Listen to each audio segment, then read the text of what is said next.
Good morning students. Good morning students. मैं Manjari Sharma, assistant professor government Bilasa girls PG autonomous college Bilaspur. आज मैं BA 6 semester का एक और टॉपिक लेके आ रही हूँ जो कि यूनिट 3 से है, नॉर्मल प्रोबेबिलिटी कर्व या सामान्य संभावना वक्र। सामान्य संभावना वक्र या सामान्य वितरित वक्र भी कहा जाता है इसको। यहाँ दो चीज़ें हम देख रहे हैं, पहला तो सामान्य वितरण और दूसरा वक्र। तो पहले हम इन दोनों के बारे में थोड़ी बात करेंगे कि सामान्य वितरण क्या होता है और वक्र कैसे बनता है। सामान्य वितरण किसी भी जनसंख्या का ऐसा वितरण जिसमें अधिकांश प्राप्तांक या अधिकांश लोगों की संख्या मध्यमान के आसपास हो या केंद्रीय भाग में स्थित हो, और मध्यमान से जैसे जैसे दूर जाते हैं प्राप्तांकों की संख्या कम होती जाती है। तो ऐसे वितरण को सामान्य वितरण कहा जाता है। तो सामान्य वितरण एक ऐसा वितरण है जिसमें अधिकांश प्राप्तांक या अधिकांश लोगों की संख्या कहाँ होती है, मध्यमान के आसपास या केंद्रीय भाग में होती है, और मध्यमान से दूर जाने पर प्राप्तांकों की संख्या कम हो जाती है। ऐसे वितरण को हम सामान्य वितरण कहते हैं। और मध्यमान के आधार पर जो सामान्य वितरण होता है वो सममित होता है या सिमेट्रिकल होता है। इसका क्या मतलब होता है, सममित होना या सिमेट्रिकल होना?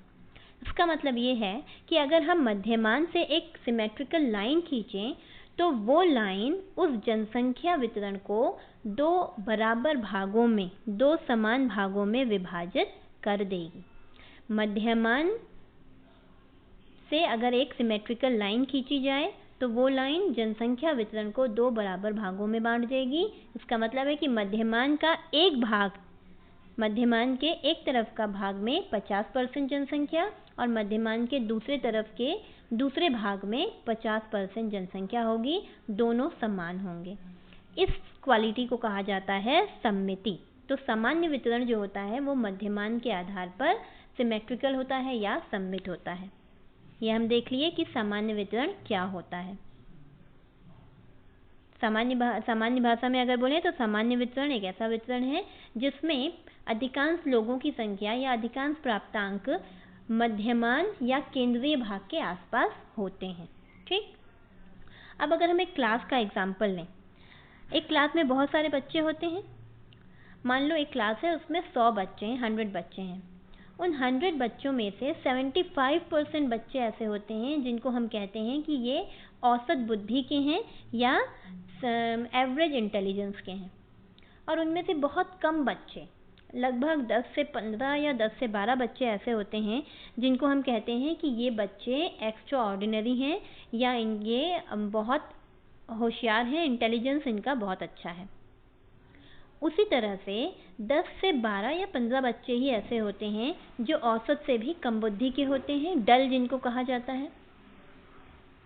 ठीक, तो अगर किसी क्लास का वितरण ऐसा है तो हम बोलते हैं कि वो क्लास जो है वो सामान्य रूप से वितरित है या नॉर्मली डिस्ट्रीब्यूटेड है, और इस क्लास के ऐसी जनसंख्या के वितरण को हम कहेंगे नॉर्मल डिस्ट्रीब्यूशन या सामान्य वितरण।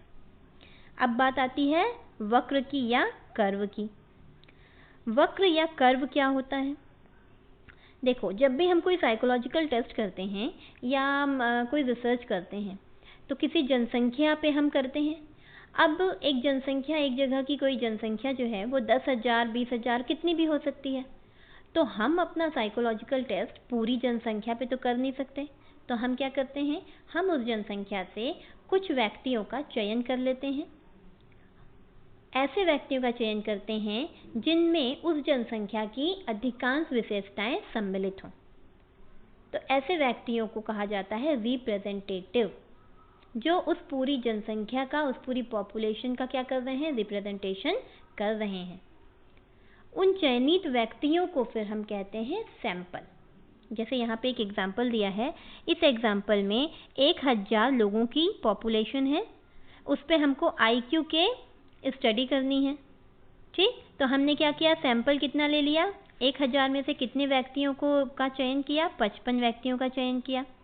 अब इन 55 व्यक्तियों पे हम IQ का टेस्ट अप्लाई कर दिए उनके अलग अलग स्कोर मिले और उनके अलग अलग स्कोर्स को इस टेबल पे दिखाया गया है।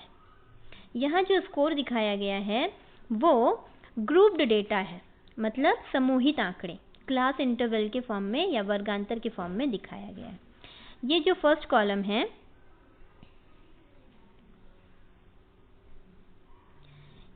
ये फर्स्ट कॉलम प्राप्तांक या IQ के स्कोर को बता रहा है। सेकेंड कॉलम वर्गांतर या क्लास इंटरवल के मध्य बिंदु को बता रहा है और ये थर्ड कॉलम आवृत्ति, फ्रीक्वेंसी या लोगों की संख्या को बता रहा है। थोड़ा हम इस टेबल पे ध्यान देंगे, ठीक है। ये टेबल में यहाँ पे बताया है, देखिए 60 से 70, ये क्या है, क्लास इंटरवल या वर्गांतर। इसका मतलब है 60 से लेकर के 70 तक IQ प्राप्तांक लाने वाले कितने लोग थे,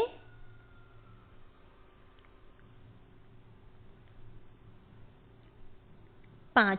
यहाँ फ्रीक्वेंसी कितनी दी है, 5, आवृत्ति 5 दी है। तो 60 से 70 IQ जितने लोगों का आया वो लोग कितने थे, 5 थे। इसी तरह से अगर हम इस सेकंड वाली रो में जाएं तो 70 से 80 IQ लाने वाले लोगों की संख्या कितनी थी, 7। इसी तरह से 80 से 90 IQ लाने वाले लोगों की संख्या कितनी थी, 9।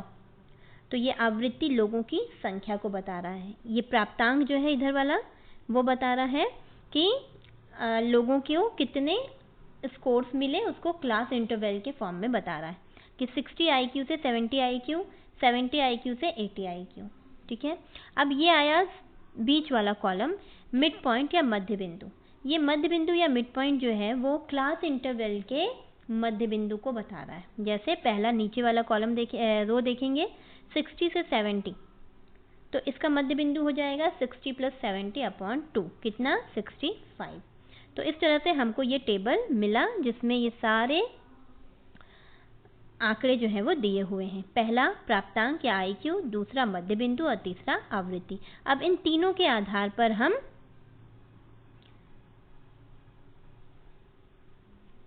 इस तरह का ग्राफ प्लॉट करेंगे, ठीक है। ये देखिए यहाँ पे दिया गया है, ये x एक्सिस को बता रहा है ये वाला भाग, और ये जो है परपेंडिकुलर या वर्टिकल जो है ये y एक्सिस को बता रहा है।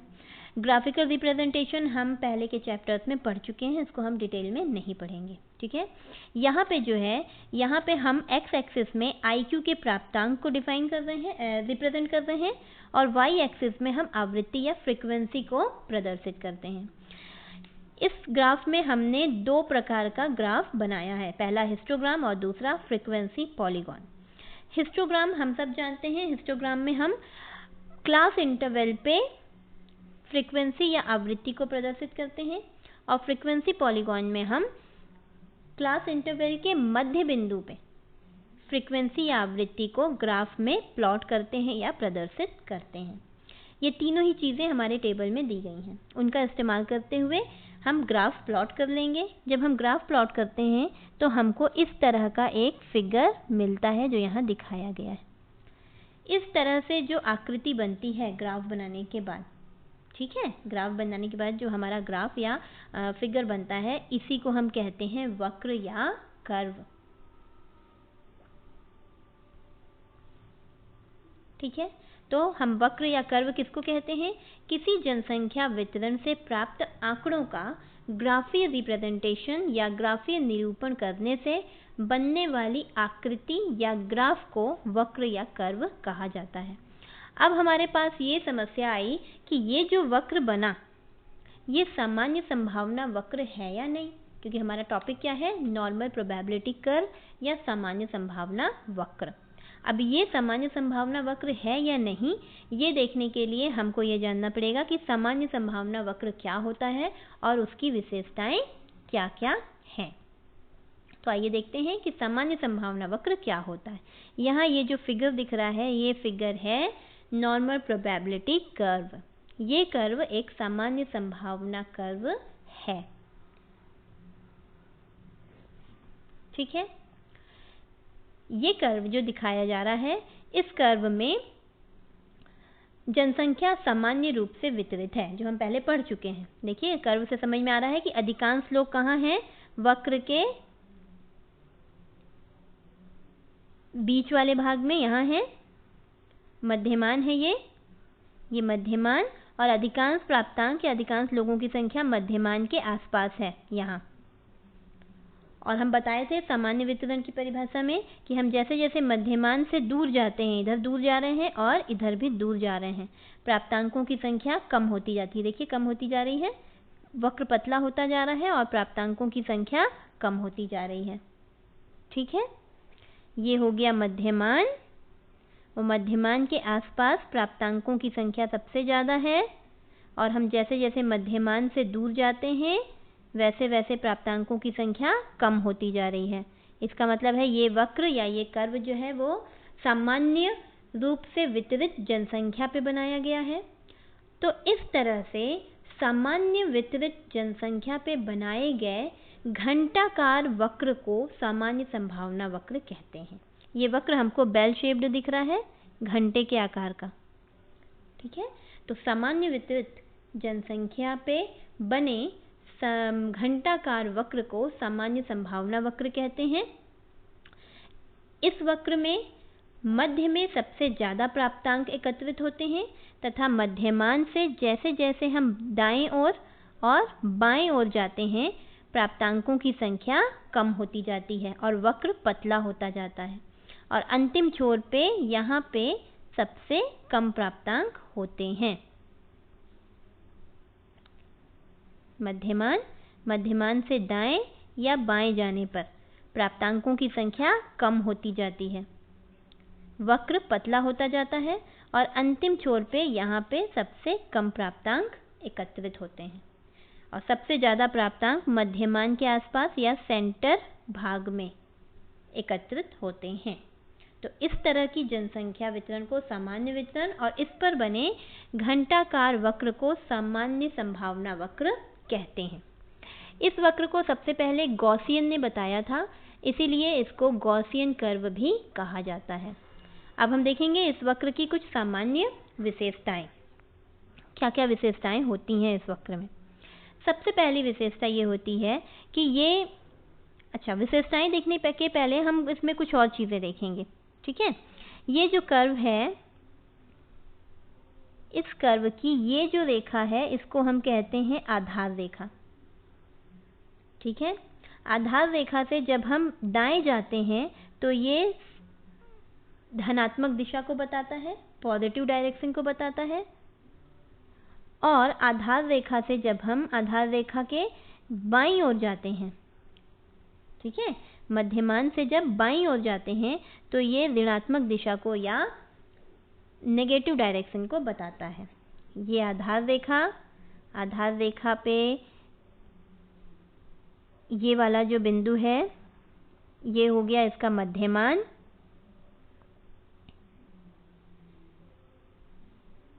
ये मध्यमान, मध्य बिंदु से हमने एक रेखा खींच दी, ये मध्यमान की रेखा। तो जब हम मध्यमान से दाएं जाते हैं तो ये धनात्मक दिशा को बताता है या पॉजिटिव डायरेक्शन को, और जब मध्यमान से हम बाईं ओर जाते हैं तो ये नेगेटिव डायरेक्शन को बताता है या ऋणात्मक दिशा को बताता है।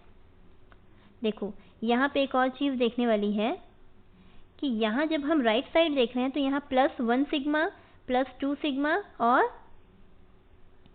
+3 सिग्मा ऐसा दिखाई दे रहा है, ये देखिए।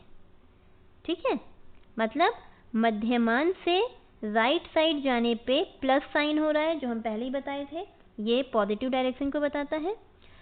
+1 सिग्मा, +2 सिग्मा और +3 सिग्मा। सिग्मा क्या है? सिग्मा का मतलब होता है स्टैंडर्ड डेविएशन या प्रामाणिक विचलन। ये हम पहले के चैप्टर में पढ़ चुके हैं, फिर भी एक बार थोड़ा सा रिवाइज करते हैं। स्टैंडर्ड डेविएशन या प्रामाणिक विचलन, इसमें सबसे पहले आता है विचलन। विचलन क्या है? हमको जो डेटा मिले हमने उनका क्या निकाल लिया? मध्यमान निकाल लिया। ये मध्यमान आया। ठीक है, अब 55 लोगों का सैंपल था, हर व्यक्ति का अलग अलग प्राप्तांक था। तो हर एक व्यक्ति के प्राप्तांक से जब हम अपने द्वारा निकाले गए मध्यमान को माइनस करते हैं, घटाते हैं, तो उसका जो अंतर होता है उसको कहा जाता है विचलन या डेविएशन।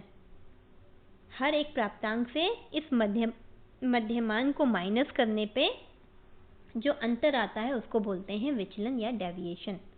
मतलब मध्यमान से बाकी व्यक्ति कितना विचलित हो रहे हैं या कितना डेविएट हो रहे हैं, है ना। मध्यमान औसत होता है, तो औसत या मध्यमान से हर एक व्यक्ति का प्राप्तांक कितना विचलित हो रहा है या कितना डेविएट हो रहा है, इसी को कहते हैं डेविएशन। तो अब स्टैंडर्ड डेविएशन क्या है?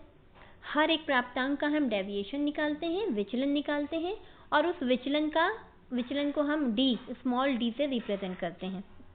स्मॉल डी से रिप्रेजेंट करते हैं विचलन को, ठीक है। अब हर एक प्राप्तांक, टोटल 55 प्राप्तांक थे, 55 सैंपल था, 55 लोगों पे हमने काम किया था, तो हर एक प्राप्तांक का हम डेविएशन निकाल लेंगे, D1 D2 D3 करके D55 तक हमको मिल जाएगा। अब इस डेविएशन का, हर एक प्राप्तांक के डेविएशन का वर्ग कर लेते हैं, D स्क्वायर, तो हमको 55 D स्क्वायर भी मिल जाएंगे। अब ये जो D स्क्वायर हैं, इनको हम क्या करते हैं, पूरे कंप्लीट 55 लोगों के D स्क्वायर को हम सम कर लेते हैं, जोड़ लेते हैं, और इसके बाद हमको मिलता है जो पूरे प्रत्येक D स्क्वायर को, 55 D स्क्वायर को जोड़ने के बाद जो हमको मिलता है उसको हम बोलते हैं समेशन ऑफ D स्क्वायर। इसको अब total number of sample n कितना है, 55, उससे हम डिवाइड कर देते हैं, और उसके बाद इसका हम स्क्वायर रूट या अंडर रूट निकाल लेते हैं।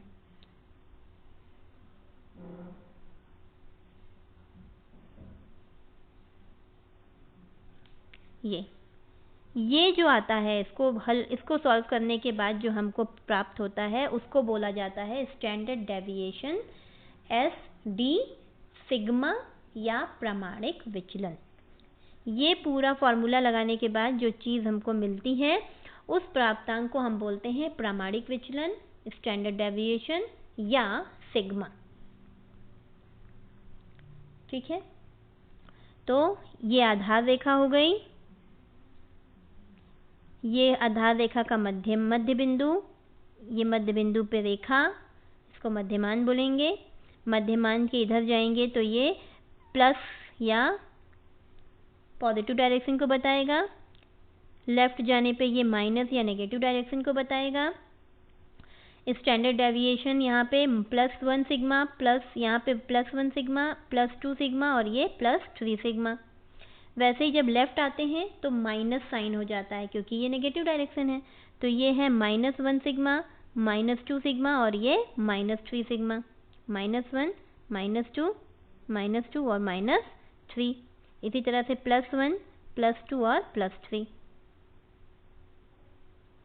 ठीक है।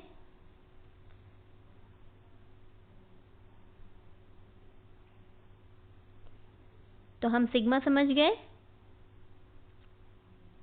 स्टैंडर्ड डेविएशन और आधार रेखा, मध्यमान, मध्य बिंदु। इस मध्य बिंदु पे जो डेविएशन होता है, डेविएशन D, वो कितना होता है, 0 होता है। और जब हम इधर चलते हैं तो ये हो जाता है -1, और जब इधर चलते हैं तो ये हो जाता है +1। फिर जब और आगे बढ़ेंगे तो एक और जुड़ जाएगा, -2 हो जाएगा, इधर एक और जुड़ जाएगा, तो यहाँ लास्ट है -3 हो जाएगा। इसी तरीके से यहाँ भी होता है, ठीक है। ये हो गया हमारे आधार रेखा की बात। अब हम देखेंगे इस कर्व को। ये जो कर्व है इस तरह से बन रहा है ये, ठीक है। ये कर्व प्राप्तांकों की संख्या या पॉपुलेशन को बताता है, लोगों की संख्या को। जहाँ पे ये कर्व बड़ा होगा, चौड़ा, मतलब लोगों की संख्या ज़्यादा है। जहाँ ये कर्व मध्यमान, ये मध्यमान है, मध्यमान से जब हम लेफ्ट साइड या राइट साइड जाते जाते हैं तो ये कर्व पतला होता जाता है दोनों साइड, और अंतिम छोर पे बिल्कुल पतला हो जाता है। तो अंतिम छोर पे प्राप्तांकों की संख्या सबसे कम होती है, ठीक है। अब इसके बाद हम देखेंगे नॉर्मल प्रोबेबिलिटी वक्र या सामान्य संभावना कर्व की कुछ विशेषताएं। सबसे पहली विशेषता होती है कि मध्यमान के दोनों ओर, राइट साइड और लेफ्ट साइड, वितरण या डिस्ट्रीब्यूशन समान होता है या इक्वल होता है। देखिए यहाँ पे लिखा हुआ है 50% जनसंख्या इधर आ जाएगी और 50% प्राप्तांक या जनसंख्या इधर आ जाएगा। मतलब ये मध्यमान इस पूरे कर्व को 2 बराबर भागों में बांट रहा है। 50% केस राइट साइड में आ गए और 50% केस लेफ्ट साइड में आ गए। तो इस मध्यमान से ये पूरा वक्र जो है, ये पूरी जो जनसंख्या है ना, ये वक्र किस पे बना है? 55 की जनसंख्या पे बना है। 55 लोगों का हमने सैंपल लिया था, उस पे बना है। ठीक, तो ये मध्यमान पूरे 55 लोगों के सैंपल को 2 बराबर भागों में बांट दे रहा है। 50% भाग राइट साइड और 50% लोग लेफ्ट साइड में आ रहे हैं। ठीक, तो जो सामान्य संभावना वक्र होता है वो सममित होता है या सिमेट्रिकल होता है, जो हमने सामान्य वितरण में भी पहले पढ़ा था। दूसरी विशेषता होती है कि मध्यमान से दोनों ओर जाने पर, दाएं ओर या बाएं ओर जाने पर, प्राप्तांकों का प्रसार या रेंज ऑफ स्कोर भी समान होता है। प्राप्तांकों का प्रसार या रेंज ऑफ स्कोर के समान होने का मतलब है जैसे जैसे हम मध्य बिंदु से, ये मध्य बिंदु हुआ, मध्य बिंदु से राइट साइड जाते हैं और लेफ्ट साइड जाते हैं। ठीक, अब यहाँ देखो, प्राप्तांकों का जो प्रसार है वो समान होता है, चाहे राइट साइड जाए चाहे लेफ्ट साइड जाए। प्राप्तांकों का प्रसार मतलब प्राप्तांकों में बढ़ोतरी या प्राप्तांकों में कमी कैसी होती है? दोनों साइड समान होती है या इक्वल होती है। इस टेबल में, जो हम टेबल की बात किए थे, डेटा जो हमको मिला है उसमें मध्यमान कितना बताया गया है? 50।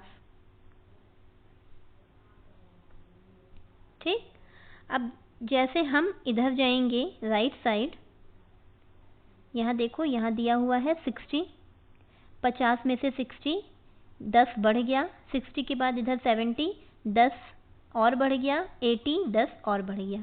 अब जब हम लेफ्ट साइड आएंगे तो 50 मध्यमान था, ये मध्यमान को बता रहा है ना, 50 मध्यमान था। अब मध्यमान से हम आ गए लेफ्ट साइड में -1 सिग्मा में, तो कितना हो गया प्राप्तांक? 40। इधर 50 से 60 हुआ था, 10 बढ़ा था, तो इधर क्या हुआ? 10 कम हो गया। फिर 40 के बाद हम जब -2 सिग्मा में आएंगे, ये -2 सिग्मा है, जब हम -2 सिग्मा में आएंगे तो कितना हो गया प्राप्तांक? 40 से फिर 10 कम हो गया, 30 हो गया। फिर जब हम -2 सिग्मा से -3 सिग्मा में आएंगे तो प्राप्तांक 10 और कम हो गया, 30 से 20 हो गया। ठीक, तो इससे हमको क्या समझ में आ रहा है कि जैसे जैसे हम मध्यमान से राइट साइड या लेफ्ट साइड जाते हैं, प्राप्तांकों का प्रसार भी समान होता है। अगर हम राइट साइड जा रहे हैं तो 10 10 10 प्राप्तांक अगर बढ़ रहा है, तो वैसे ही जब मध्यमान से हम लेफ्ट साइड जाएंगे तो हमारे 10 10 10 प्राप्तांक क्या होते जाएंगे? लगातार कम होते जाएंगे। मध्यमान से -1 सिग्मा में 10 प्राप्तांक कम हुआ, फिर -2 सिग्मा में 10 प्राप्तांक और कम होके 30 हो गया, फिर -3 सिग्मा में 10 और कम होके 20 हो गया। इसी तरह से राइट साइड में +1 सिग्मा पे 60 था, 50 से 60 हुआ, 10 बढ़ा, +2 सिग्मा में 60 से 70 हो गया, 10 बढ़ा, और +3 सिग्मा में 70 से 80 हो गया, 10 बढ़ा। तो प्राप्तांकों का प्रसार भी क्या होता है? मध्यमान से बाएं और दाएं जाने पर समान होता है। फिर हम आएंगे वक्र का जो मध्य भाग होता है, मिड पोर्शन, ये है वक्र का मिड पोर्शन या मध्य भाग। यहाँ पे सबसे ज़्यादा प्राप्तांक इकट्ठा होते हैं। Maximum scores are lying in the mid portion of the curve. ये कर्व बड़ा चौड़ा दिख रहा है, यहाँ सबसे ज़्यादा स्कोर है। इसके बाद इसका अगला पॉइंट होता है कि सामान्य संभावना वक्र में प्रामाणिक विचलन 1 होता है। यहाँ हम देख रहे हैं ये मध्यमान है, आधार रेखा पे जो आधार रेखा है ये आधार रेखा, इस पे यहाँ पे डेविएशन 0 होता है, और जब हम इधर जाते हैं तो ये डेविएशन देखो यहाँ पे -1 सिग्मा बता रहा है, और जब राइट साइड जाएंगे तो ये +1 सिग्मा बता रहा है। तो प्रामाणिक विचलन या स्टैंडर्ड डेविएशन सामान्य संभावना वक्र में एक होता है। ठीक है, ये जो वक्र होता है इसमें मध्यमान या मध्य बिंदु से वितरण के बाईं ओर और दाईं ओर, मध्यमान के दाईं ओर या बाईं ओर क्रम से प्राप्त अंकों की संख्या समान रूप से कम होती जाती है। देखो, मध्यमान से जब इधर चल रहे हैं तो प्राप्त अंकों की संख्या समान हो रही है, और जितनी कम इधर होती है राइट साइड में, उतना ही मध्यमान से जब हम लेफ्ट साइड में चलते हैं तो उतनी ही कमी लेफ्ट साइड में भी प्राप्तांकों की संख्या में होती है। मतलब मध्यमान या मध्य बिंदु से वितरण के बाईं ओर या दाईं ओर क्रम से प्राप्त अंकों की संख्या समान रूप से इक्वली कम होती जाती है, और सबसे कम प्राप्तांक जो है वो अंतिम छोर पे, यहाँ पे देखो सबसे कम प्राप्तांक है। कर्व का ये अंतिम छोर सबसे पतला है और यहाँ पे सबसे कम प्राप्तांक निहित होते हैं। ये 2 पॉइंट में अंतिम छोर पे सबसे कम प्राप्तांक निहित होते हैं। इसके अलावा इसकी एक खास विशेषता होती है, ये एक तरह का पॉलिनॉमिनल कर्व होता है। पॉलिनॉमिनल कर्व का क्या मतलब है? पॉलिनॉमिनल कर्व का मतलब होता है ये है मध्यमान। सबसे पॉलिनॉमिनल कर्व पढ़ने के पहले हम देखेंगे कि सामान्य संभावना वक्र में मध्यमान, मध्यांक और बहुलांक, मीन, मीडियन और मोड, ये तीनों एक ही बिंदु पर होते हैं। ये मध्य बिंदु है या ये मध्यमान है। ठीक है, मध्य बिंदु या मध्यमान। यहाँ लिखा हुआ है ये मीन है, ये मध्यांक या मध्यांक, मीडियन और ये मोड, ये तीनों एक ही बिंदु पे हैं, इसी पे। ठीक, तो सामान्य संभावना वक्र में मीन, मीडियन और मोड, ये तीनों एक ही बिंदु पे यहाँ पे होते हैं। अब ये तीनों जब मध्यमान की हम रेखा खींचेंगे ऐसे, तो यहाँ पे एक ही शीर्ष बिंदु आ रहा है, ये वाला शीर्ष बिंदु एक आ रहा है, ये देखिए। ठीक है, मीन, मीडियन और मोड एक ही बिंदु पे है, यहाँ पे, और इनसे जब हमने रेखा खींची तो जो शीर्ष बन रहा है, शीर्ष बिंदु, वो क्या बन रहा है? एक ही बन रहा है। ठीक, मीन, मीडियन और मोड सामान्य संभावना वक्र में एक ही बिंदु पर होते हैं, यहाँ पे मीन, मीडियन, मोड, और मीन, मीडियन और मोड सामान्य संभावना वक्र में एक ही शीर्ष पॉइंट पे होते हैं, इनका एक ही शीर्ष पॉइंट होता है। ठीक है ना, क्योंकि एक ही बिंदु पे है इसीलिए इनका शीर्ष पॉइंट, हेड पॉइंट जो है मेन, ये भी क्या होता है? एक ही होता है, एक ही बन रहा है ऐसा। तो इसको कहा जाता है पॉलिनॉमिनल कर्व। मतलब एक ही बिंदु पे मीन, मीडियन और मोड तीनों स्थित होते हैं। ठीक, अगला है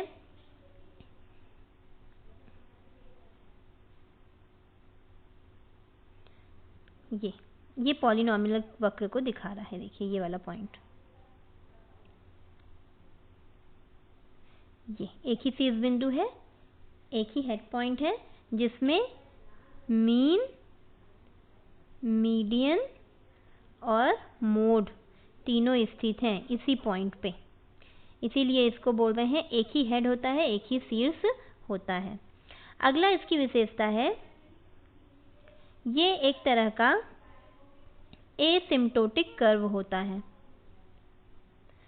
एसिम्प्टोटिक कर्व का मतलब होता है, ये देखिए, ये जो कर्व है ये ऐसे जा रहा है, कभी भी ये वक्र आधार रेखा को टच नहीं करता। मध्यमान से बाएं और दाएं जाने पर ये कर्व अंतिम छोर जो होता है वक्र का वो समानांतर निकल जाता है, अनंत पे निकल जाता है, लेकिन कभी भी आधार रेखा को टच नहीं करता। तो इस तरह की प्रॉपर्टी को बोला जाता है कि ये कैसी प्रॉपर्टी है, एसिम्प्टोटिक कर्व है। सामान्य संभावना वक्र यूनिमॉडल होता है। सामान्य संभावना वक्र यूनिमॉडल होता है। ये देखिए यूनिमॉडल, यूनि मतलब एक, मॉडल मतलब मोड। तो इसमें एक ही मोड होता है। मोड हम सब जानते हैं, किसी वितरण में मैक्सिमम फ्रीक्वेंसी या अधिकतम जो आवृत्ति होती है उसको कहा जाता है मोड, बहुलांक। ठीक, तो सामान्य संभावना वक्र में एक ही क्लास इंटरवल पे मैक्सिमम फ्रीक्वेंसी होती है। ऐसा नहीं होता कि 2-3 मैक्सिमम फ्रीक्वेंसी हो या 2-3 मोड हो। मोड कितना होता है, केवल एक ही होता है, मतलब मैक्सिमम फ्रीक्वेंसी केवल एक होती है। ये देखिए एक ही बनवा है, एक ही मोड है, मैक्सिमम यहाँ से बढ़ते जा रहा है फ्रीक्वेंसी, यहाँ पे फ्रीक्वेंसी सबसे ज़्यादा है, तो एक ही फ्रीक्वेंसी है, एक ही मोड है, एक ही पॉइंट पे मैक्सिमम फ्रीक्वेंसी है। कई कर्व ऐसे होते हैं कि उनमें 2 मोड होता है। ये देखो, इसको बाई मॉडल कहते हैं। कुछ कर्व ऐसे होते हैं जिनमें 3 मोड होता है, 1, 2, 3 दिख रहा है, इसको ट्राई मॉडल कहते हैं। इसका मतलब है कि इस वक्र का जब हमको डिस्ट्रीब्यूशन मिला होगा क्लास इंटरवल में, तो 2 या 3, इसमें 3 क्लास इंटरवल पे मैक्सिमम फ्रीक्वेंसी रही होंगी, अधिकतम आवृत्ति रही होगी, या 3 क्लास इंटरवल पे मोड जो है वो रहा होगा। ठीक है ना। तो ये जो है ये सामान्य संभावना कर्व नहीं है, ये सामान्य संभावना कर्व में नहीं होता। सामान्य संभावना कर्व कैसा होता है, ऐसा होता है, यूनिमॉडल होता है। इसका मतलब है कि सामान्य संभावना वक्र में मोड एक ही होता है या फ्रीक्वेंसी एक ही होती है। There is only one point in the curve, there is only one point in the curve which has maximum frequency,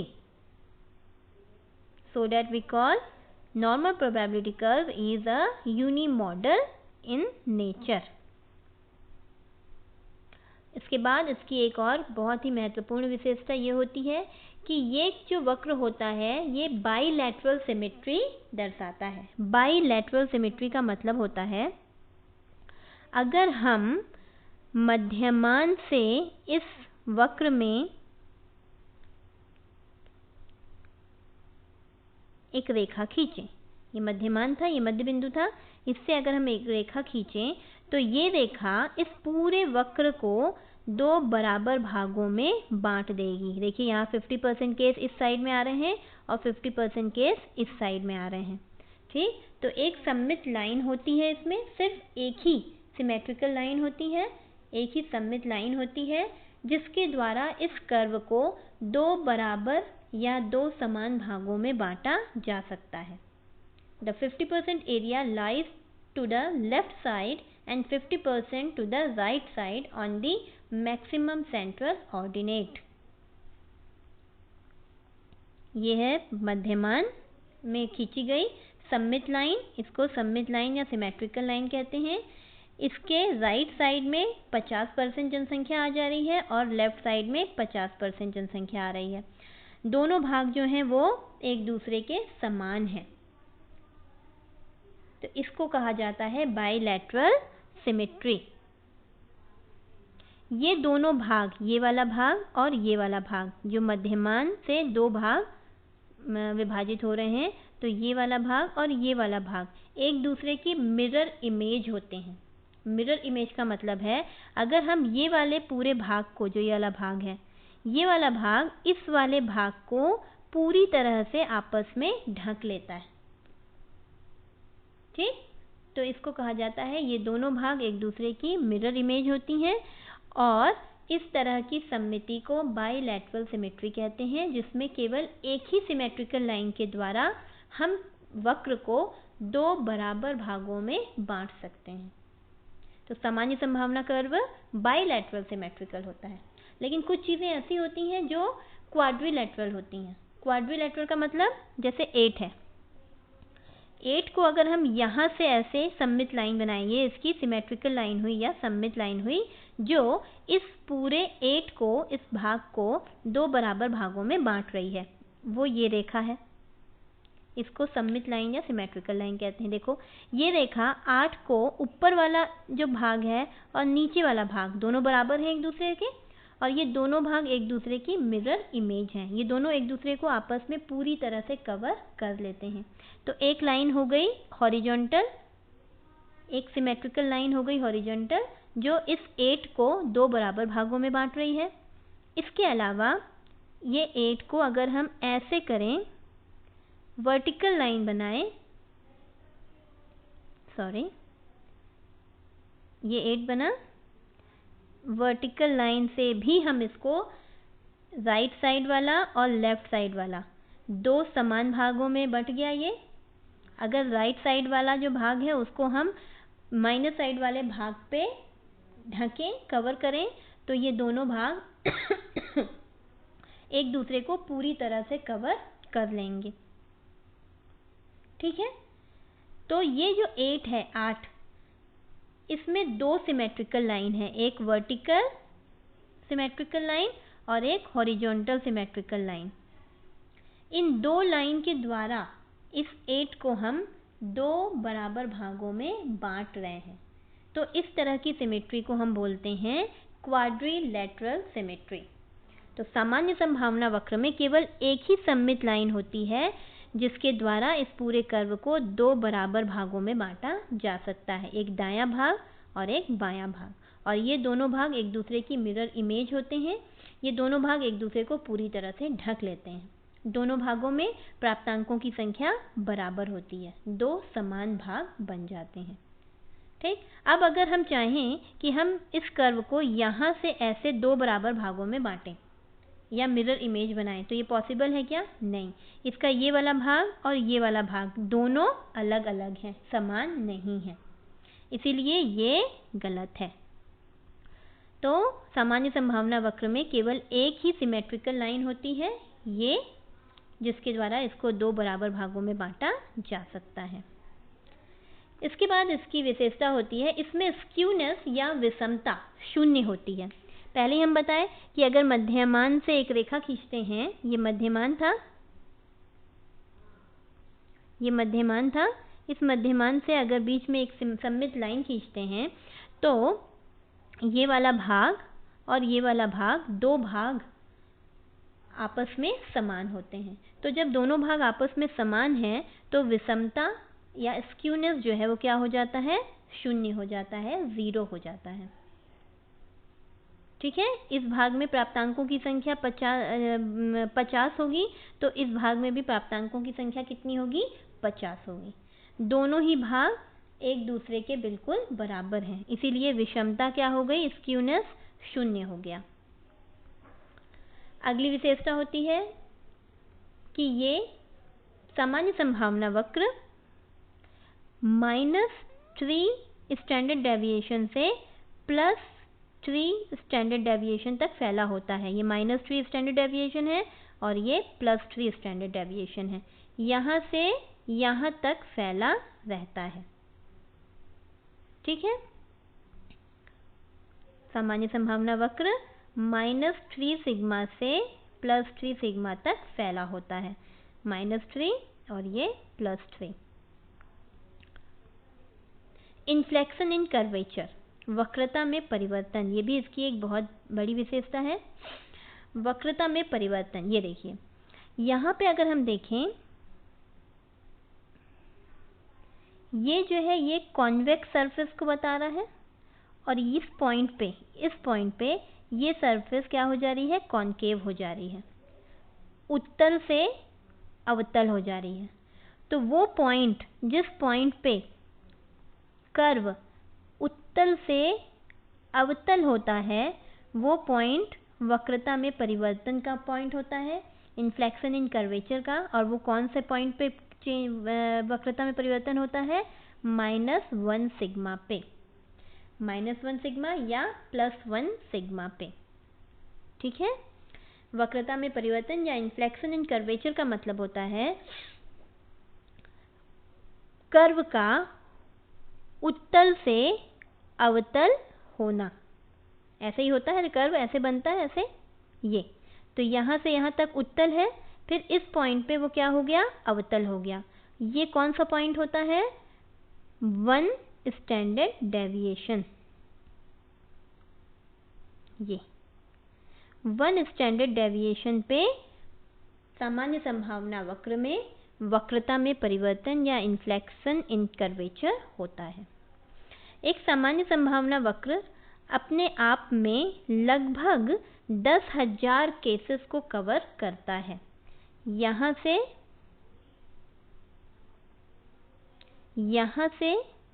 यहाँ तक लगभग कितने केसेस रहते हैं? 10,000 केसेस। ये 10,000 केसेस को कवर कर सकता है। तो ये आज हमने पढ़ा नॉर्मल प्रोबेबिलिटी कर्व की कुछ खास विशेषताएं। ठीक है, इसके बाद हम पढ़ेंगे सामान्य संभावना वक्र में कभी कभी कुछ विकृति आ जाती है, और वो विकृति प्रायः 2 प्रकार की